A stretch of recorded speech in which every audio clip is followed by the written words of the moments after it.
Leadership is all about people, and it's not a title. If you are inspiring people, you empower people to dream more, become more, you are a leader. Everything rises or falls on leadership. This is definitely something that is... In the Micka Show, we highlight practical methods for a meaningful impact on our personal and professional life. Thank you for joining us today, and let the show begin. Luan, you're a certified professional coach specialized in leadership. And you're also the author of Powerful Leadership, How to Build Dream Teams, where you explain how you turn around a multi-million company that became super successful and also very happy place to work, right? But besides this, you're also like the Mother Teresa of Saigon, because you've been volunteering for 8 years in the Little Shelter Association, right? I'm just so happy to have you here today to talk about leadership. Welcome to the show, Luan. Thank you, Micka. So, before we dig into the topic, how are you today? I'm great. Yeah? I'm very excited to be here. Thank you for inviting me. That's awesome. So, we are here to talk about leadership. Most important question, what is leadership according to you? Wow. Thank you for this question. So leadership is all about people, and it's not a title, right? So if you are inspiring people, you empower people to dream more, become more, you are a leader. Wow. Okay. So I am a leader already? Yes. So you are, guys. Come embrace your title. And do you think leadership is something that we should all learn, and why? Yes, we should definitely. Why? Because we are here on this earth in the world to make it a better place for all of us, right? And everything rises or falls on leadership. So this is definitely something that is very important, and that we all focus on this self-leadership and leadership in any company, workplace. Make it better for everyone to really thrive and make a bigger impact, make people happy, and make successful, impactful companies. That's true. And so in your book, you mentioned the fact that good leadership starts with self-leadership. Can you come back on this idea, and more specifically, which steps can we take in order to become leaders, good leaders? Self-leadership is very much about leading ourselves, right? We can't lead other people if we can't lead ourselves. So we are the first one who need to be our own role models. We have to inspire ourselves. We have to be able to motivate ourselves. And we have to connect with ourselves before we even can connect with other people, or even empower and lead other people. So it's basically very simple. How can we start to do this work of self-leadership? We start by asking us some very important questions. First of all, if we want to become a leader, we need to ask ourselves why, right? Just like Simon Sinek, start with why, yeah?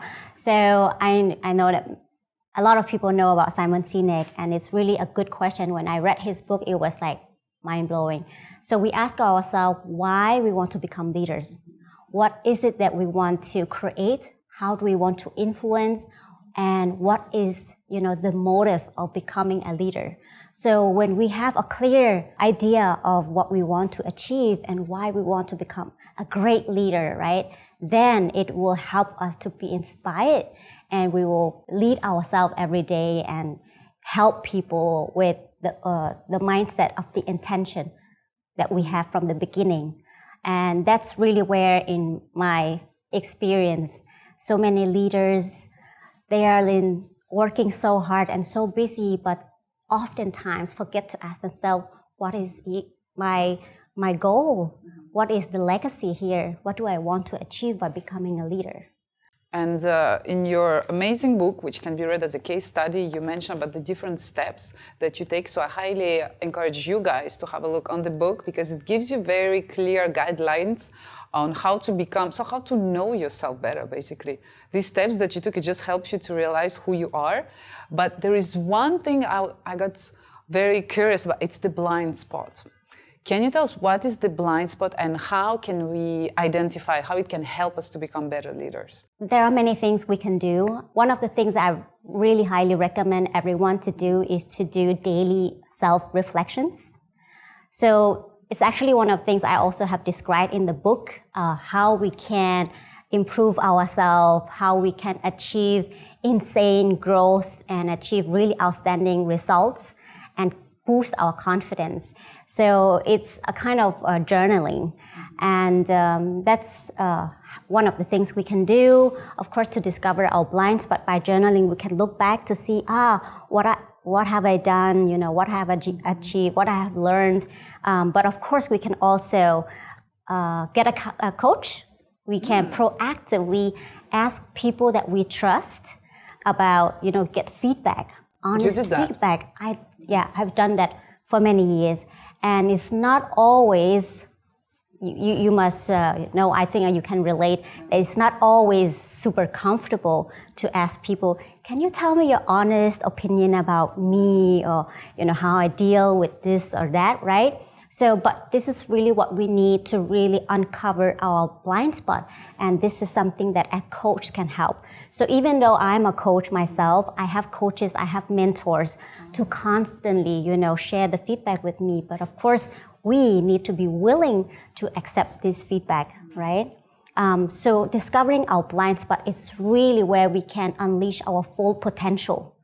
Because we all have a lot of potential and talents that we need to unleash. If I know you also, Micka, you have big ambitions, right? And a lot of talents. So every one of us, we need someone to help us. We need coaches, we need mentors to give us the honest feedback that sometimes can be a little bit uncomfortable, but it's really important. And that's what I have been doing, and it has helped me tremendously. Yeah.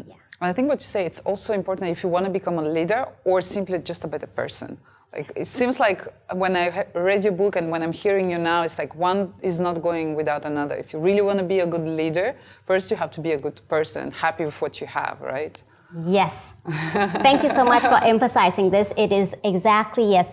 People don't follow or feel empowered or inspired by unhelpful, poor leaders. So leaders really need to work extra hard to be a good person with high integrity and an inspiring person and have good values, who can lead people and who can connect with people. And so, everyone can always benefit from self-improvement. Yes. And something that I also really like about your book and your idea of leadership is basically being a good leader is also being capable of handling conflicts. And in the book, you also say that conflict management is an art.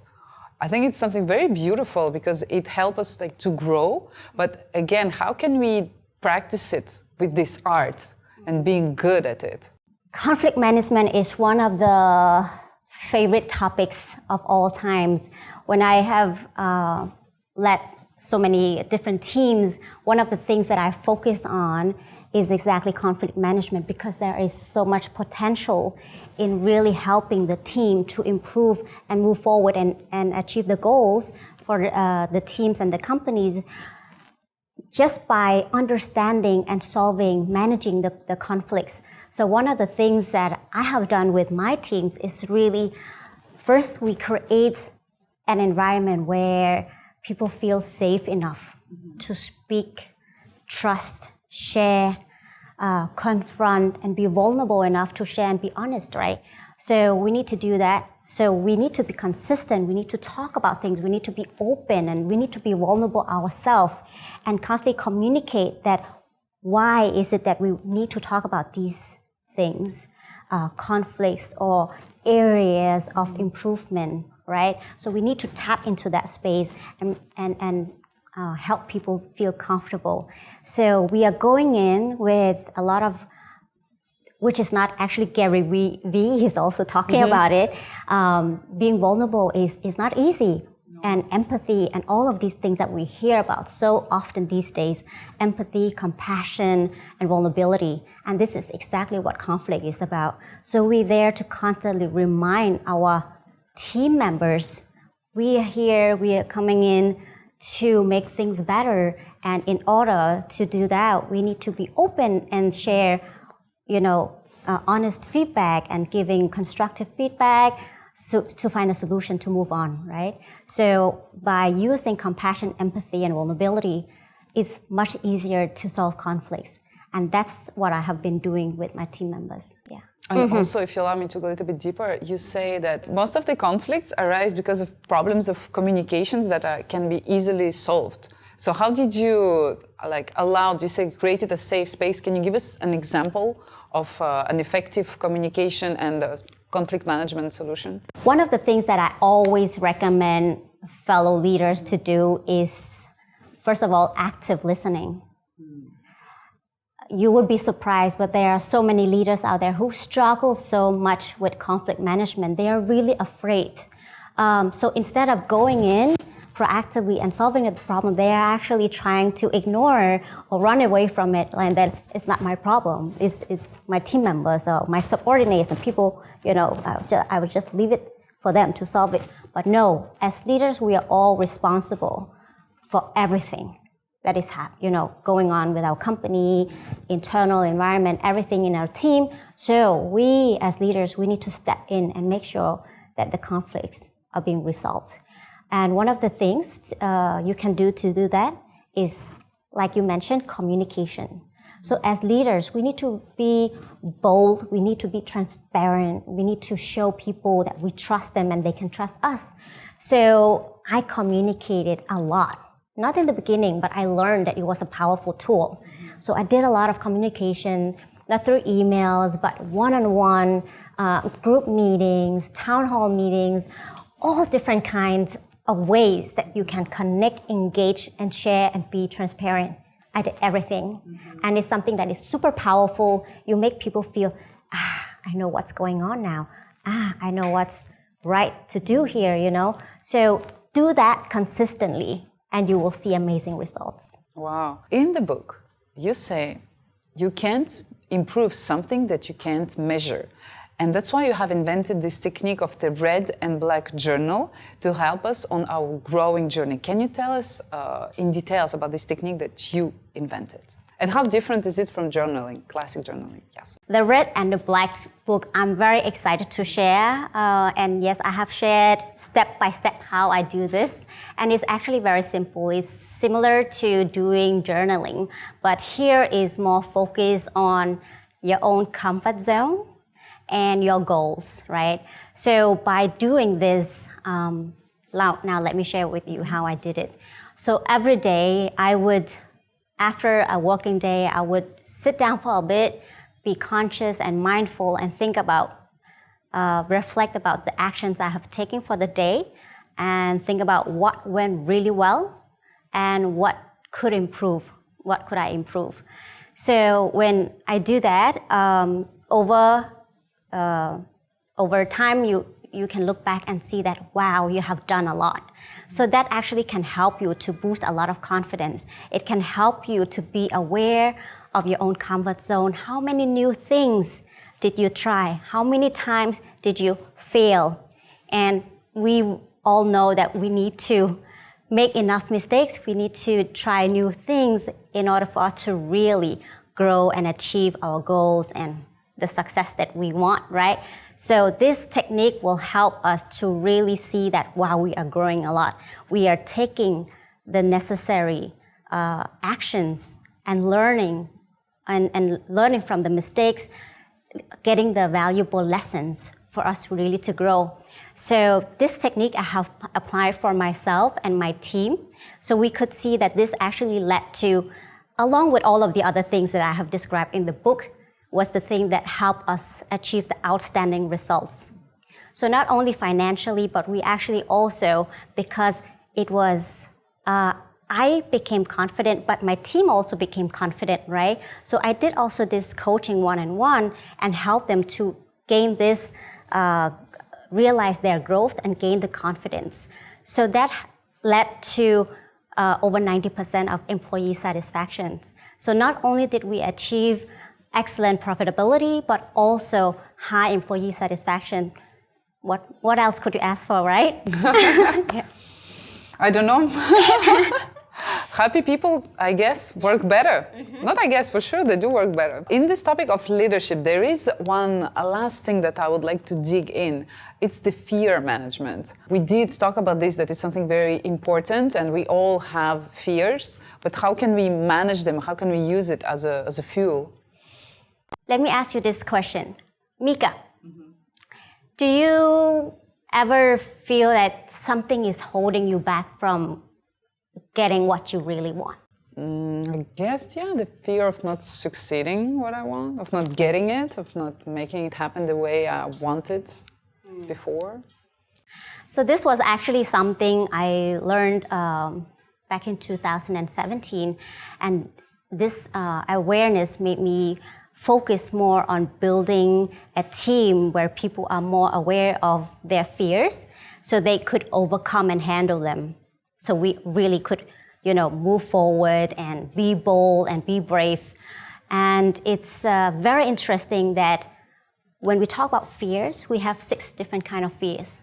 So I would always recommend that if you're not really where you want to be, try to write down, look at these kind of fears and analyze, right? What is it? Where are you right now? And what's holding you back from making the next step, for taking actions to achieve your goals?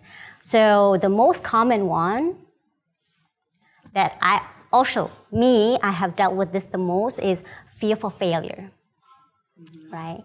So many people, they hold themselves back from achieving their goals and success because they are afraid to fail. So instead of doing that thing that is needed, they just do nothing, right? So fear for failure, fear for the unknown, fear for being judged, fear for being made fun of, fear for being lonely, fear for death. So very often, most people are dealing with these top fears. So fear for failure, fear for the unknown. So this is also something that can hold you back from taking action because you are not super happy where you are right now, but also you don't know if you take action, what would be the result or the outcome of that. So you just rather stay where you are, right? So we can achieve the happiness. So where to start? Start with asking yourself, which of these 6 fears are you facing right now? And what can you do to move forward, to overcome these challenges, right? So in your case, can you tell us about your personal case? So in my personal case, let's say for many years I've been dealing with fear for failure. So I was just like, instead of doing things and taking actions, I would just, come up with excuses and just, visualize that, it's not gonna end well, I'm gonna fail and people are gonna laugh at me and this kind of thing. Or even when I have to, as a coach, also expose myself and put myself out there, for me, it has been really scary, to put myself out there because I was like in a state of, I was so afraid of being judged or fail, or the unknown. So I have worked with this really, dive into it and what is it really about? But when I was aware, then I was like, I could actually change the state of my mind and be in a different position. I could think about the positive outcome. So when shifting, the focus, then it helped me to start taking actions. Yeah. So awareness, only when you are aware, you can change things. Wow. Yeah. That's a first step to happiness as well, I guess. Not only to leadership. It seems like both are linked. Happiness, leadership. Like again, we need to work on ourselves to become a better person, and then we can become better leaders. And like you said, leaders create leaders. Leaders create leaders. Exactly. Leaders don't create followers. They create more leaders, right? So what you said, yes, it's so correct. Leaders create leaders, and it's about happiness. It's about taking ownership. So when we as human beings, we actually take ownership, not only as leaders, as human beings, we take ownership, we feel more empowered. We feel more that we are the one who's driving the car to whatever destination we want to go, instead of being in the back seat, right, passenger, being a passenger, watching your life goes by, right? So we take ownership, and that makes us feel whole and, powerful. Wow, that's beautiful. Luan, I would like to ask you one last question. We're taking some distance from the leadership topic, actually. According to you, what can we do daily to improve the quality of our life? One of the first things I describe in my book is actually related to this. So it's related to being whole, being happy, being ourselves, really. And it's to find our core values. I know many people talk about and have heard about it, before. But what I have seen is actually people don't really understand what is it about and really haven't discovered their core values. So I have described the 12 steps, how I found my core values, and I have taught it to many people. Again, read the book. Just read the book. That's all I can say. It's very practical and very short and very efficient. Yeah.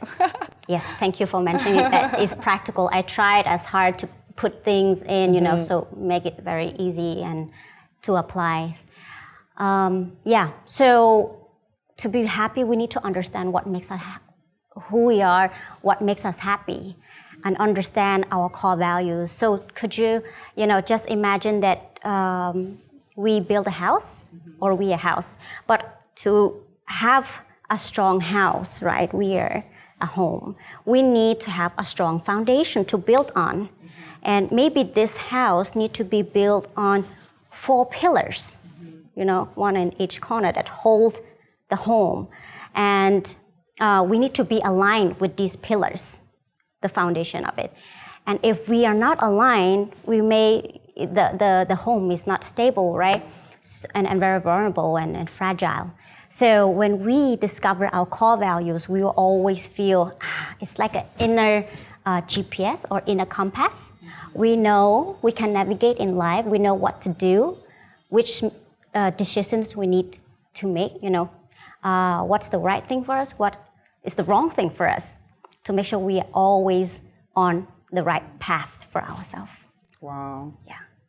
I like this idea of the compass very much. I think it's very simple and meaningful and practical at the same time. So thank you so much, Luan. You're so welcome. Thank you for inviting me. I hope you guys like this episode, and we will be very curious to know what do you think about these practical advices that I gave you today about leadership and how to simply become better people. One more time, thank you, Luan, for coming here. Where can we find you? You can find me on Facebook, on LinkedIn, on Instagram, everywhere. Everywhere. Yeah. And here as well. Guys, remember to like, subscribe, share the video. Thank you for being part of this amazing adventure. One more time, thanks to you, Luan, and hope to see you very soon. Thank you, Micka, and thanks for the whole team here. We did it.